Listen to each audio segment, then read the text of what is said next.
October in Chicago was a season when the chilly wind stung your cheeks. Emma Miller stood in the kitchen of her small apartment, brewing her third cup of coffee while gazing out the window. The leaves on the street trees were beginning to turn golden, and the footsteps of people walking on the sidewalk seemed somehow more hurried than usual. Her mornings always began with the aroma of this coffee. 3 years had passed since she became independent as a graphic designer. What had initially been a freelance life filled with anxiety was now beginning to find its rhythm. She had worked on logos, brochures, and website designs for various clients, from small startups to major corporations. She specialized in branding for environmentally conscious companies, and recently work had been coming in through word of mouth. Emma's apartment was located in a quiet residential area in the suburbs. It was spacious enough for living alone, with a work area set up in one corner of the living room where the latest computer and large monitor were arranged. Prints of her work were neatly displayed on the walls, and the bookshelves were packed tight with design-related professional books. The result of prioritizing work over romance was evident in this space. While friends her age were getting married one after another and having children, Emma had walked her own path. On weekends, she often visited her parents' home, about an hour's drive away. Her parents, John and Margaret, worried about Emma's single life. Especially her mother Margaret, who sometimes became nagging in her concern for her daughter's future.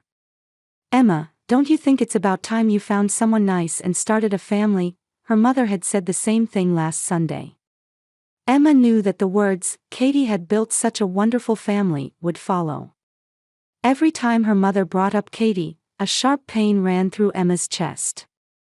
Emma's younger sister Katie had been a beautiful woman with chestnut curls and large brown eyes. She had majored in biology in college and pursued a doctoral program to become a researcher. In contrast to Emma, Katie had been pursued by many men since her student days and eventually married a university friend. She was the pride and joy of their parents. However, that happiness didn't last long. 5 years ago, on a snowy night, Katie lost her life in a traffic accident. She was 27 at the time. It was far too young to die. For Emma, Katie was her only sister and one of her most precious family members. Their relationship was more like best friends than sisters. After Katie's death, the entire family was enveloped in deep sorrow that still hasn't completely healed. Emma sometimes wondered what kind of life Katie would have led if she were still alive. She surely would have become an excellent researcher. She might have been surrounded by children, building a happy family. Every time she imagined this, complex emotions swirled in Emma's heart. Love for her sister, and at the same time, the pressure of having to bear her parents' expectations alone. After finishing her coffee, Emma headed to her work desk. She had an important presentation scheduled for the afternoon. It was a branding project for a new organic food company, and if successful... Can you imagine making $10,000 a month just from YouTube, all from home? That's exactly what I did with Reddit Stories. No face, no voice. Check the link in the description if you're curious. It could become the year's biggest contract. Emma took a deep breath and turned on her computer. By concentrating on work, she had been distracting herself from daily loneliness and complex feelings about her family. Monday morning began as usual with the cheerful sound of the coffee maker. Emma held a steaming mug in her hand and opened her laptop to start checking emails. There were 3 new job requests that had arrived over the weekend. One was for menu design from a small local restaurant, another was for brochure production from an environmental protection group, and the third was an unexpectedly large project. It was from a mid-sized construction company based in Chicago that was considering revamping their corporate image. Emma carefully reread each request while sipping her coffee. The construction company project was large in scale, and if successful, it would significantly impact her future work. She wrote the schedule in her planner and decided on priorities. She had learned over these 3 years that such systematic work was the secret to success as a freelancer. In the morning, she concentrated on the restaurant's menu design. What the client wanted was a design that conveyed both the warmth of a family-run business and a sophisticated impression. Emma redrew sketches many times, adjusting colors and fonts. She became so absorbed in her work that she forgot about lunch, and before she knew it, it was past 2 in the afternoon. She hurriedly made a simple sandwich and began preparing for the online meeting scheduled for 3 o'clock. The other party was a representative from an environmental protection group, and they were scheduled to discuss brochure production for a global warming prevention campaign to be held next month. For Emma, work related to environmental issues held special meaning. During her lifetime, Katie had passionately spoken about the importance of environmental protection through her biological research. About 30 minutes into the meeting, Emma's cell phone rang. An unfamiliar number appeared on the screen. Since she was in a meeting, Emma ignored the call and continued the discussion. However, the same number kept calling repeatedly after that. 5 calls came in 5-minute intervals, for a total of 4 times. "I'm sorry," Emma apologized to her meeting partner. "This might be an emergency, so could I have a moment?" The other party showed understanding, and Emma temporarily suspended the meeting. However, the moment she tried to answer the phone, the incoming call stopped. Emma tilted her head in confusion and returned to the meeting. The representative from the Environmental Protection Group was a kind woman who explained the brochure concept in detail. She wanted a design that balanced the beauty of nature with human responsibility. The meeting ended after 4 o'clock in the afternoon. Emma immediately checked her call history and called back the unknown number. However, only the ringing tone continued, and no one answered. There was no connection to voicemail service either, and Emma hung up with suspicion. Even into the evening, there were no more calls from that number. Emma began researching the construction company project. Looking at the company's website, she found it was a historic company with 50 years of establishment that had recently been focusing on environmentally conscious construction technology. This looked like it would be an interesting project, Emma thought with growing expectations. Around 6 o'clock, while making a simple dinner, Emma reflected on the day's events. The mysterious phone calls bothered her, but she concluded they were probably wrong numbers. Working as a freelancer, she received contacts from various people, and sometimes there were wrong numbers. After dinner, Emma decided to check her answering machine. She rarely used the answering machine function on her old landline phone, but perhaps there was an important message. When she pressed the button, a mechanical voice played. "You have one message." Emma listened with interest. "This is the Chicago Police Department. Is this Ms. Emma Miller? We have an urgent matter that requires your phone call. We're sorry to bother you when you're busy, but please contact us as soon as possible. The number is..." Emma's hands trembled. A call from the police. Surely there must be some mistake. She hadn't done anything that violated the law.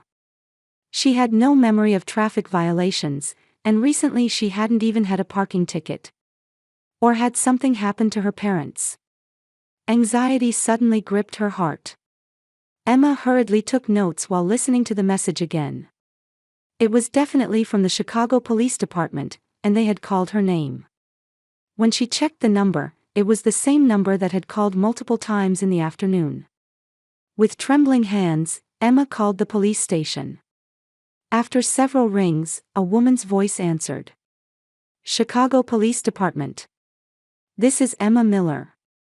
I believe you left a voicemail, so I'm calling you back. Please hold a moment." After some silence, it switched to another woman's voice. "Ms. Miller, thank you for calling. Actually, we have an important matter we need to inform you about." Emma's heartbeat quickened. "What happened?" "We have your 3-year-old son in our custody. Could you come to pick him up?" Emma doubted her ears for a moment. "I'm sorry, what did you say?" "We have your son, a 3-year-old boy, in our custody. Your name and contact information were listed as the emergency contact." "But I don't have any children," Emma's voice was filled with confusion. "Isn't there some mistake?" There was silence on the other end of the phone for a while. "Ms. Miller, could you please come here once?" We'll explain the detailed situation. The child also seems to want to meet you. Emma's mind was in chaos. She was certain she had no children. However, it was hard to believe the police would make such a mistake. What on earth was happening? I understand. I'll come right away, Emma answered. Which police station is it? After confirming the address, Emma hurriedly got ready. While putting on her coat and grabbing her car keys, her mind raced through various possibilities. Had someone used her name falsely? Or had she been mistaken for another person with the same name? While driving through Chicago's night streets, Emma was enveloped in anxiety and confusion. Between the reality that a 3-year-old child was in police custody and her certainty that she had no connection to that child, her heart wavered. The Chicago Police Department building emanated an intimidating presence, illuminated by the night's neon lights. Emma got out of her car and shivered in the cold autumn wind. She took a deep breath in front of the building before pushing open the heavy glass door. A middle-aged police officer sat at the reception desk, and when Emma gave her name, he immediately led her inside. Walking down the hallway, Emma's heart was beating violently. The fluorescent lights cast long shadows on the floor, and footsteps echoed on the hard tiles. "You're Ms. Miller." When she turned around, a female police officer was standing there. Although her expression in uniform was professional, it somehow held a sympathetic color. Her name tag read, Deputy Rodriguez. "Yes, I'm Emma Miller. I came regarding the matter we discussed on the phone. Thank you for coming. First, let me briefly explain the situation. Please come this way." Deputy Rodriguez led Emma to a small conference room. Chairs were placed facing each other at the table, and posters about regional safety were posted on the walls. When they sat down, the deputy opened a file. Around 2 o'clock this afternoon, we received a report from a neighborhood resident. They said a 3-year-old boy was wandering alone in a residential area. When we responded, we indeed found a small boy walking around crying. Emma listened silently. She still couldn't understand the situation. The boy showed symptoms of malnutrition and had multiple bruises on his body. He was immediately taken to the hospital for examination. Fortunately, his life isn't in danger, but he clearly hadn't been receiving proper care. "That's terrible, but," Emma said in confusion, "I don't understand my relationship to that child." Deputy Rodriguez took out a small plastic bag. Inside was a small silver locket. The child was clutching this locket. When we opened it, we found a piece of paper inside with your name and contact information written on it. Emma stared at the locket. It was old silver with a small rose pattern engraved on the surface. She felt like she had seen it somewhere before, but couldn't remember. "Could I see that paper?" The deputy took out a small piece of paper. Emma's name, phone number, and address were indeed written in careful handwriting. However, the handwriting wasn't hers. "This isn't my handwriting. I don't know who wrote it either. Ms. Miller, please meet the child once. You might understand something." Emma nodded. She had no other choice. The two walked down the hallway toward another room. The room had a plaque that read, "Visiting Room." When Deputy Rodriguez knocked on the door, a woman's voice from inside said, "Come in."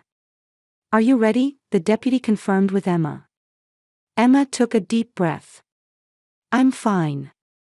The door opened. In the center of the room was a small table and chairs, with a female staff member sitting there. And beyond the table, a small boy was standing. Emma gasped. The child was indeed about 3 years old. Chestnut curls danced around his head, and large brown eyes gazed at Emma. A slightly upturned small nose, plump cheeks. His clothes were dirty, but his features were beautiful. However, what shocked Emma wasn't his beauty. "Katie." Emma unconsciously murmured her sister's name. The boy in front of her looked exactly like Katie as a child. As if a photograph had stepped out of an old album. The same chestnut curls, the same large brown eyes, the same facial expressions. The boy looked up at Emma and tried to say something in a small voice. However, he couldn't form words and just continued to gaze at her with his large eyes. "Ms. Miller, is something wrong?" Deputy Rodriguez asked with concern. Emma slowly sat down in a chair. Her legs had lost their strength. This child is. Do you recognize him?" Emma continued to stare at the boy. Since she had looked at photos of Katie at age 3 many times, there was no mistake. This child's features were identical to her sister as a young child. "What's your name?" Emma gently spoke to the boy. The boy was shy at first, but eventually answered in a small voice. "Ryan. Ryan. You must have been scared." The boy nodded. Then he showed Emma the small locket he was holding. "Mama gave me this. It's important." Emma's heart was in violent turmoil. If this child was Katie's child, it would mean Katie had a secret child. However, that was impossible. Katie died in an accident soon after getting married. She had never heard of her being pregnant. "Ryan, where is Mama?" Emma asked in a trembling voice. "Heaven," the boy answered sadly. "She became a star." Tears welled up in Emma's eyes. This child had lost his mother. And for some reason, he looked exactly like Katie. "We asked the adoptive parents about the circumstances," the female staff member explained. "This child's birth mother died several years ago. The adoptive parents said they didn't know the details." Emma stood up and knelt in front of Ryan. She gently held the boy's small hands. "Ryan, don't be afraid. Everything's going to be okay now." Ryan smiled for the first time. That smile was exactly the same as Katie's smile in Emma's memory. "Ms. Miller," Deputy Rodriguez spoke to her. "Did you understand anything?" Emma stood up while wiping away tears. "Could you do a DNA test? I want to confirm whose child this is." "Of course. It will take some time, but we'll arrange it." Emma looked at Ryan once more. Why had this small life appeared before her? And why did he resemble Katie so much? "Where will he stay tonight?" "He'll be temporarily housed at a child protection facility. The test results should take several days." Emma nodded. Then she spoke to Ryan once more. "Ryan, I'll come see you again tomorrow, okay? That's a promise." The boy nodded vigorously. When leaving the police station, Emma's heart was in confusion. However, there was one thing she was certain of.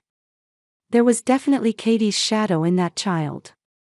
And if this child was Katie's child, she had a responsibility to protect him. In the car, Emma took out her cell phone. She had to contact her parents. She couldn't bear this mysterious event alone. However, before making the call, Emma thought deeply. If Ryan really was Katie's child, why hadn't Katie told anyone about it? The autumn night wind was beating against the car windows. Emma looked up at the sky. Several stars were shining. Just as Ryan had said, Katie might have become a star. And now, she might have entrusted her child to Emma. Emma started the car. While waiting for the DNA test results, she had many things she needed to do. 3 days later in the morning, Emma's cell phone rang. The screen showed the Chicago Police Department's number. Her heart beat violently. "Ms. Miller, this is Deputy Rodriguez. The DNA test results are in. Could you come when you have time?" Emma felt her hands trembling. "I'll come right away." On the way to the police station, Emma considered various possibilities.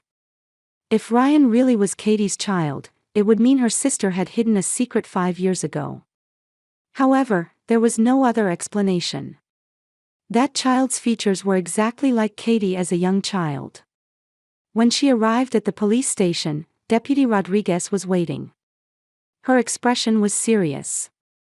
"Ms. Miller, please sit down." In the conference room, the deputy opened a file. "The DNA test results confirmed that Ryan is your nephew." Although Emma had expected it, hearing it again took her breath away. "So he's Katie's child?" "Yes. There's no mistake." However, when we investigated the adoption records, a complex situation came to light. The deputy took out another file. Ryan was put up for adoption 3 years ago, when he was just born. According to the adoption papers, the birth mother's name is Katie Miller. Your name is listed as the emergency contact. Emma received the documents. Katie's name was indeed there, and her own contact information was also written. Looking at the date, it was 3 years and 2 months ago. It was during the time when Katie was absorbed in her doctoral research. But Katie was married. Why adoption? We investigated that as well. In the father's column, there's a name, Robert Harris. He appears to be a university professor. Emma's memory came back. Robert Harris. He was Katie's supervising professor. A married man in his mid-40s, and Katie had been writing her doctoral thesis in his laboratory. Also, there's a report about the adoptive parents. The deputy's expression became even more serious. Ryan was taken in by James and Sarah Coleman. Initially, they were evaluated as a loving couple, but the situation deteriorated over the past year or so. Emma swallowed hard as she listened.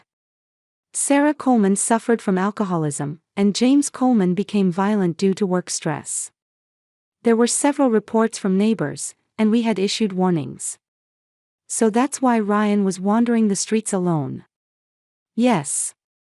The Coleman couple are currently under arrest on charges of child abuse.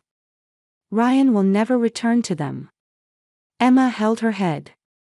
She couldn't understand why Katie had made such a decision. "Could I speak with Professor Harris? I'd like to meet him." "Of course. We've already contacted him, and he's prepared to meet with you." That afternoon, Emma visited the university campus. The biology department building where Katie had studied was old brick construction with ivy climbing on it. The autumn afternoon sunlight cast warm shadows on the building. Professor Robert Harris's laboratory was on the 3rd floor. When she knocked on the door, a tired voice said, "Come in." When she entered the room, a man over 50 stood up. His face was pale, with deep dark circles under his eyes. Having received contact from the police, he seemed to already understand the situation.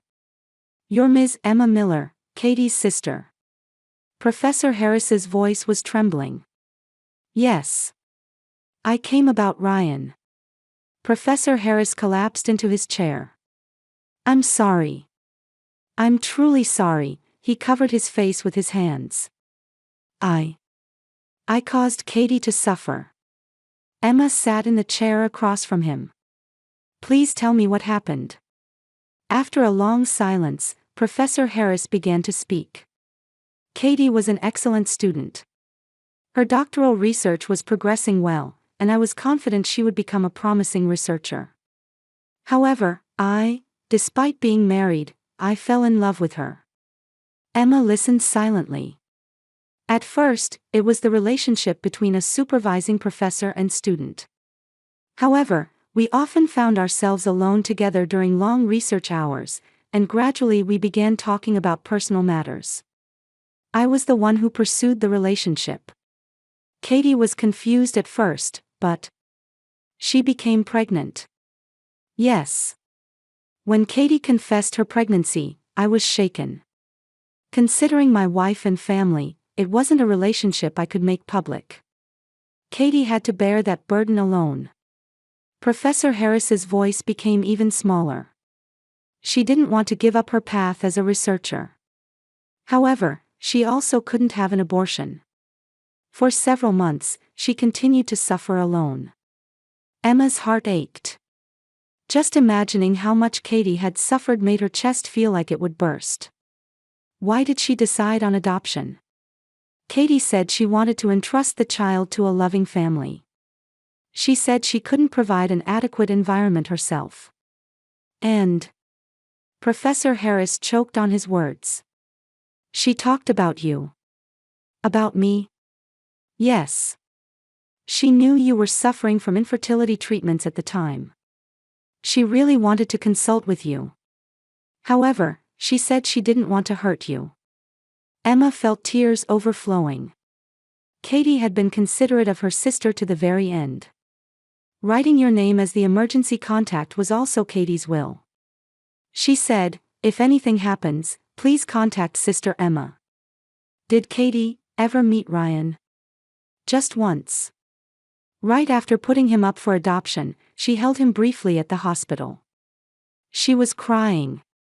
She kept saying, "I hope this child will be happy." Emma stood up. She couldn't listen to any more. "Professor Harris, I've already decided to resign from the university. I've also started divorce discussions with my wife. I want to somehow take responsibility for making Katie suffer and making Ryan unhappy." Emma left the laboratory without saying anything.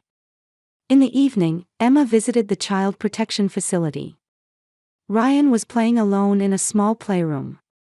When he saw Emma, he ran over to her. "Aunt Emma." Ryan called her that naturally. Emma hugged him. "Ryan, would you like to live with Aunt Emma?" "Really?" Ryan's eyes sparkled. "Yes.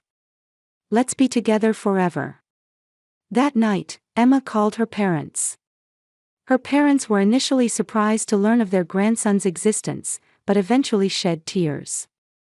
Her mother Margaret cried over the phone and said, "Katie was thinking of everyone to the very end. We will love our grandson. We'll support you with all our strength." The next day, Emma began procedures with Child Protective Services. She prepared documents to become Ryan's legal guardian and proceeded with the process to take him in. A week later, Emma returned to her apartment holding hands with Ryan. It was a small room, but it was where their new life together would begin. "Ryan, this is Aunt Emma's home." Ryan looked around the room. Then he found Katie's photo hanging on the wall. "Oh, it's Mama." Emma nodded. "Yes, it's Mama. She's watching over you from heaven." That night, while putting Ryan to bed, Emma gazed at the small locket. It was the last gift Katie had left. Beyond blood relations, it was proof of love and trust. "Thank you, Katie," Emma whispered in her heart. "I'll raise Ryan with care. I promise." Outside the window, several stars were shining. One of them seemed particularly bright. 6 months later in spring, Emma and Ryan had moved to a small house in the suburbs. A cherry tree was planted in the garden, and pale pink petals danced in the wind. Ryan was riding a tricycle in the backyard, laughing joyfully. "Aunt Emma, look, look." Ryan skillfully maneuvered his tricycle, showing her how he could make small circles. His thin figure from 6 months ago was nowhere to be seen, and his cheeks had regained a healthy, plump redness. His chestnut curls shone beautifully in the sunlight, and his large brown eyes had a lively sparkle. "Very good, Ryan." "You're very good," Emma smiled warmly while sitting in a garden chair. In the living room of the new house, a large photo of Katie was displayed. Her sister's smiling figure from the laboratory always watched over Emma and Ryan. Ryan had made it a daily routine to greet the photo every morning, saying, "Good morning, Mama in heaven." Emma's work was also going well. Since taking in Ryan, something had changed within her. The sense of responsibility for family had further heightened her passion for work. Client trust was also strong, and especially for family-oriented branding projects, she could make deep proposals based on real experience. Her parents John and Margaret had also found new purpose in life through their grandson's existence. On weekends, they always came to pick up Ryan and played with him in the park or went to the zoo together. Margaret especially doted on Ryan, saying, "This child looks just like Katie," while making homemade sweets for her grandson. "Aunt Emma, I'm hungry." Ryan got off his tricycle and ran over to Emma. "Well then, shall we have lunch? What would you like to eat today?" "Pancakes." Ryan's eyes sparkled.